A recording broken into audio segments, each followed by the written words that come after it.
जय हिंद, जय हिंद जवानों। Welcome to the English regiment series. आज हम लोगों की क्लास होने वाली है मिशन प्रैक्टिस की, जिसमें हम लोग ईडीएम एंड फेजेस का प्रैक्टिस करने वाले हैं। It is very important class for the CDS examination and आपका जो एफकैट का एग्जामिनेशन होने वाला है एंड आपका जो एनडीए का एग्जाम होने वाला है।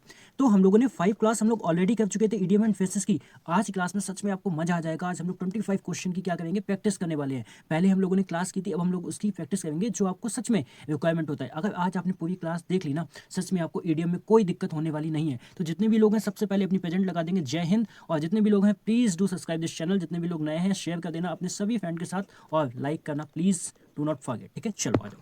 पहला क्वेश्चन क्या है भैया? पहला क्वेश्चन है कोल्ड कंफर्ट। कोल्ड कंफर्ट का मतलब होता है किसी को झूठी दिलासा देना। ठीक है, मेरे बोलने से पहले पहले आप खुद को चेक करना, वीडियो को पॉज करना, अपना आंसर खुद लगाना। ठीक है, तो कोल्ड कंफर्ट का मतलब होता है भैया किसी को क्या देना, किसी को फॉल्स होप देना। ठीक है, उसको उसको बोलते हैं एब्सर्ड और कंप्लीटली फॉल्स। लॉजिक नहीं होता है, किसी को झूठी दिलासा देना, होप देना। क्या हो जाएगा? Slight satisfaction that does not truly welcome और कंफर्ट। यही होता है किसी को झूठी दिलासा देना, मतलब भैया उसका दर्द भी कम ना हो, उसको बोलते हैं। एक्सट्रीमली फिजिकल डिस्कम्फर्ट, ऐसा कुछ नहीं होता है। Dynamic and highly effective response, ऐसा भी कुछ नहीं होता है। कोल्ड कंफर्ट का मतलब होता है झूठी दिलासा। ये लोग हम लोग पहले पढ़ चुके थे। ठीक है, बी इन द रनिंग, आज बहुत अच्छा रिवीजन होने वाला है आपका। बी इन द रनिंग का मतलब होता है अपनी पोजीशन को बनाए रखना। अपनी पोजीशन को भैया क्या करना, बनाए रखना। जिस भी आप कंपटीशन में हो उस कंपटीशन में अपनी पोजीशन को बनाए रखना, मतलब to be in a very good position to win a contest, उसी को बोलते हैं विन द रनिंग। यहाँ पे रनिंग इंडस्ट्री नहीं होगा आपका, टू रन अवे सीक्रेटली नहीं होगा और आपका एग्जॉस्ट वन सेल्फ कंप्लीटली नहीं होगा। मतलब जिस भी स्पर्धा, जिस भी कॉम्पिटिशन में हो, उस कॉम्पिटिशन में आप अपनी पोजीशन को बनाए रखते हो, उसी को क्या बोलते हैं,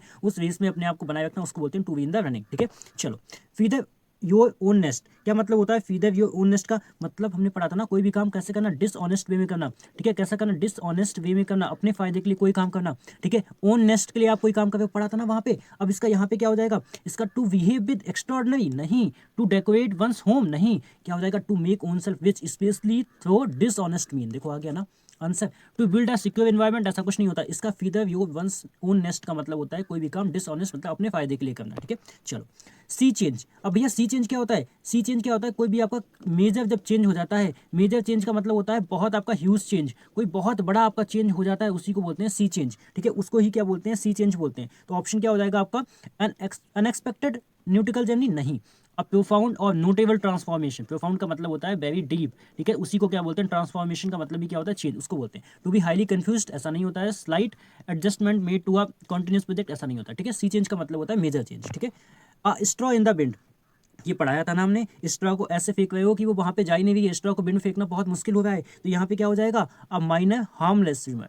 क्या हो जाएगा, अ माइनर हार्मलेस स्विमर। ठीक है, मतलब इसका मतलब होता है भविष्य की संभावना का छोटा सा संकेत।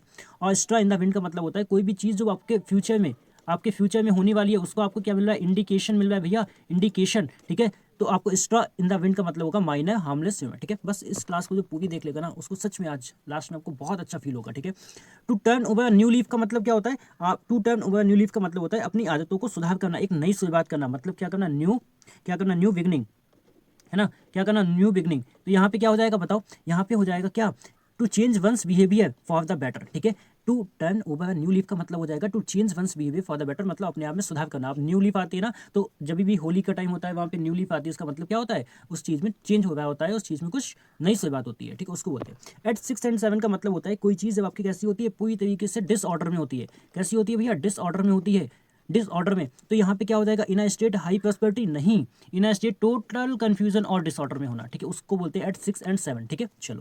बाइट द बुलेट, अब पढ़ा था ना, बाइट द बुलेट का मतलब क्या होता है, कोई काम ऐसा काम होता है जो कैसे करते हैं हम लोग, बड़ी कठिनाई वाला काम होता है, बहुत साहसपूर्वक वाला काम होता है। तो यहाँ पे क्या हो जाएगा, बाइट द बुलेट का मतलब होता है एक्ट एग्रेसिवली नहीं, to face a difficult situation with immense courage. आप क्या करते हो, आप बुलेट को वाइट करते हो, याद आ रहा है ना, उसको आप करते हो, मतलब आप क्या कर रहे हो, बहुत कठिन काम कर रहे हो साहस के साथ, वही उसका मतलब होता है। ठीक है, चलो। वर्न द मिडनाइट ऑयल, अब वर्न द मिडनाइट ऑयल का मतलब होता है देर रात तक पढ़ाई करना या देर रात तक काम करना, मतलब वर्क लेट नाइट। ठीक है, उसको बोलते हैं। तो यहाँ पे क्या हो जाएगा इसका ऑप्शन देखो, to waste precious energy on trivial item नहीं, टू वर्क और study late into the night, वही मतलब क्या होता है, वर्न द मिडनाइट ऑयल। ठीक है, cry over spilt milk, cry over spilled milk का मतलब होता है हिंदी में अगर मैं बताऊं, अब क्या होए जब चिड़िया चुग गई खेत, है ना। अब करने से कोई फायदा नहीं है, अब जो काम हो चुका है वो तो हो चुका है। तो यहाँ पे क्या हो जाएगा, to complain about a misfortune that can not be undone. अब जिसको ठीक नहीं किया जा सकता, अब उसके बारे में कंप्लेन करने से क्या फायदा है उस मिसफॉर्च्यून के बारे में, उसी का मतलब होता है क्राई ओवर स्पिल्ड मिल्क का मतलब क्या होता है, अब उस चीज़ पे कोई फायदा, उस चीज़ को हम सही नहीं कर सकते जो हो चुका है, ठीक है। तो बताना आपके 10 में से कितने सही हुए, ठीक है। चलो, every cloud has a silver lining, इसका मतलब होता है भैया हर बुरी परिस्थिति में भी आपका कुछ अच्छा छिपा होता है, ठीक है। हर बुरी चीज़ में आपका अच्छा छुपा होता है। तो मतलब क्या होता है इसका, every bad situation has a positive और होपफुल साइड। यही आपका हाईली डेकोरेटेड इसका नहीं होगा, लुक फॉरवर्ड टू नहीं होगा, और आपका क्या होगा, वेल्थ कैन रिजॉल्व नहीं होगा। इसका पीछे होता है हर आपके प्रॉब्लम के पीछे कुछ ना कुछ आपका सॉल्यूशन छुपा होता है, उसी को बोलते हैं every cloud has a silver lining, ठीक है। चलो, gift of the gap. Gift of the gap का मतलब पता क्या होता है, बहुत ज़्यादा क्या बोलने वाला। गिफ्ट ऑफ द गैप का मतलब होता है एक इंसान जो कैसा बहुत ज़्यादा एबिलिटी टू स्पीक, है ना। तो यहाँ पे क्या हो जाएगा आपका, एन एक्सेप्शनल टैलेंट होता है, टैलेंट तो नहीं होता ये, ठीक है। और propensity to distribute expensive gift, ये भी नहीं होता है। The ability to speak easily और कॉन्फिडेंटली, उसी को बोलते हैं, एक आपकी क्या होता है, बोलने की कला होता है, ठीक है। एबिलिटी टू स्पीक होती है, उसी को बोलते हैं गिफ्ट ऑफ द गैप, ठीक है। तो option C is the right option. Leap no stone unturn, इसका मतलब होता है हर संभव प्रयास करना, कोई भी वजह ना छोड़ना। हम लोग जैसे भी क्या करेंगे, सीडीएस एग्जाम को निकालने के लिए, एफकैट एग्जाम को निकालने के लिए हर संभव प्रयास करेंगे। वो आपको कहाँ मिलेगा, वो आपको द इंग्लिश रेजिमेंट यानी कि यहाँ मिलेगा। लीव नो स्टोन अनटर्न का मतलब होता है to try every possible course of action to achieve something, आपको हर एक संभव प्रयास करना चाहिए, कोई भी वजह छोड़नी नहीं चाहिए, उसको बोलते हैं लीव नो स्टोन अनटर्न, ठीक है। Once in a blue moon, इसका मतलब होता है वेरी, वेरी क्या होता है, रेयर होता है, ठीक है। Once in a blue moon का मतलब होता है वेरी रेयर, तो क्या हो जाएगा आपका, an event that happens very rarely, ठीक है, उसको बोलते हैं। पहली क्लास है इसलिए आपको मैं वो बता रहा हूँ जो आपको सच में आते हैं, अभी जैसे जैसे हम आगे क्लास में चलेंगे लेवल क्या होगा, बढ़ता जाएगा, यू नो वेरी वेल, ठीक है। Spill the beans, spill the beans का मतलब क्या होता है, राज खुल जाना। स्पिल द बीन्स का मतलब होता है राज खुल देना, ठीक है, या राज खुल जाना। To drop groceries by accident नहीं, to cook and elaborate meal ऐसा कुछ नहीं होता। To reveal confidential information prematurely, यानी कि क्या करते हो आप, कॉन्फिडेंशियल इन्फॉर्मेशन को रिवील करते हो, उसी को बोलते हैं राज खोल देना।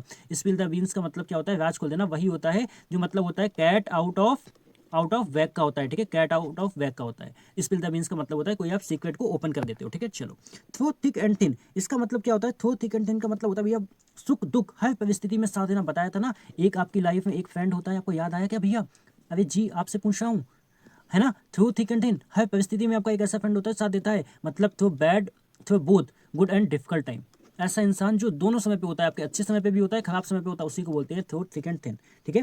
थ्रू थिक एंड थिन का मतलब होता है एक ऐसा इंसान जो आपकी हर सिचुएशन में काम देता है, मतलब हेल्प करता है, ठीक है। चलो, under the weather, under the weather का मतलब होता है यू आर नॉट गुड, है ना, नॉट गुड मतलब आप कैसे हो, फाइन नहीं हो, ठीक, अच्छे नहीं हो, आपकी तबीयत खराब हो चुकी है, तो फीलिंग सिक, क्या होगा, फीलिंग स्लाइटली अनवेल और सिक, उसी को क्या बोलते हैं, under the weather. Under the weather का मतलब होता है आप कैसे हो, बीमार हो, ठीक है, फीलिंग सिक उसको बोलते हैं।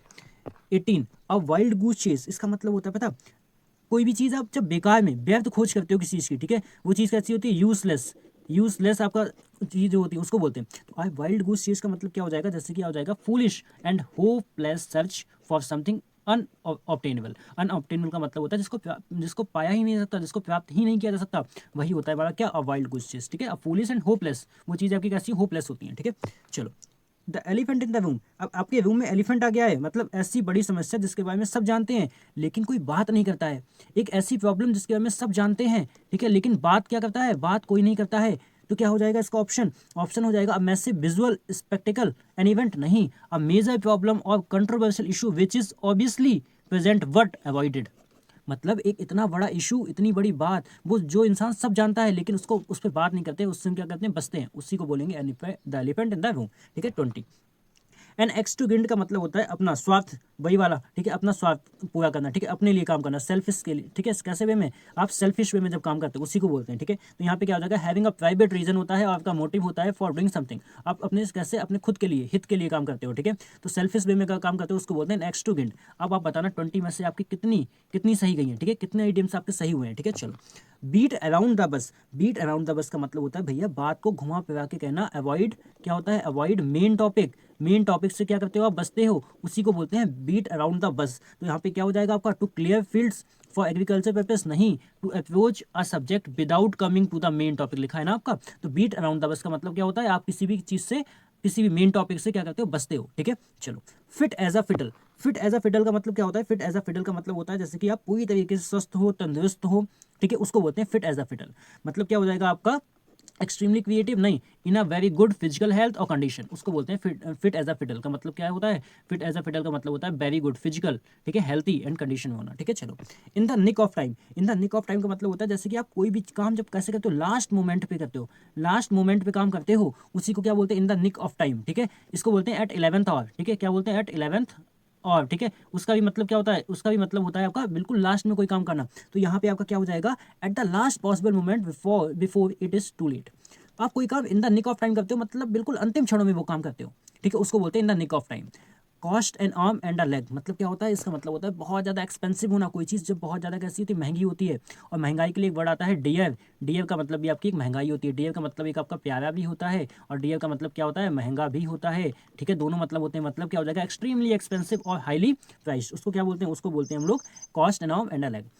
Take something with a grain of salt, इसका मतलब पता क्या होता है, किसी बात पे पूरी तरीके से विश्वास ना करना। Take something with a grain of salt का मतलब होता है कोई ऐसी चीज़ जिस पे आप पूरी तरीके से विश्वास नहीं करते हो। मतलब क्या हो जाएगा, टू एक्सेप्ट इन्फॉर्मेशन विद, लिखा है स्केप्टिज्म और डाउट, क्या हम लोगों ने ये वहाँ नहीं पढ़ा था ना पीछे क्लास में, अब हुआ confirm. Take something with a grain of salt का मतलब होता है आपकी कोई भी इन्फॉर्मेशन जो आप कैसे संदेह पूर्व या डाउट के साथ उसको एक्सेप्ट करते हो, उसको बोलते हैं take something with a grain of salt. तो ये थे भैया आपने 25 ईडियम्स। तो आप सभी लोग बताना आपको आज की क्लास कैसी लगी, सच में आपको ये क्लास पसंद आई, जहाँ पे एक आपकी एक अच्छी सी प्रैक्टिस हो गई हो। लेवल क्या होगा, लेवल आपका दिन पे दिन बढ़ता जाएगा, ठीक है। पहले हम लोग पढ़ेंगे, देन हम लोग ये प्रैक्टिस करेंगे। तो सभी लोग जितने भी लोग हो, please do like this session and share कर देना अपने सभी फ्रेंड के साथ। तब तक के लिए जय Hind, have a nice day.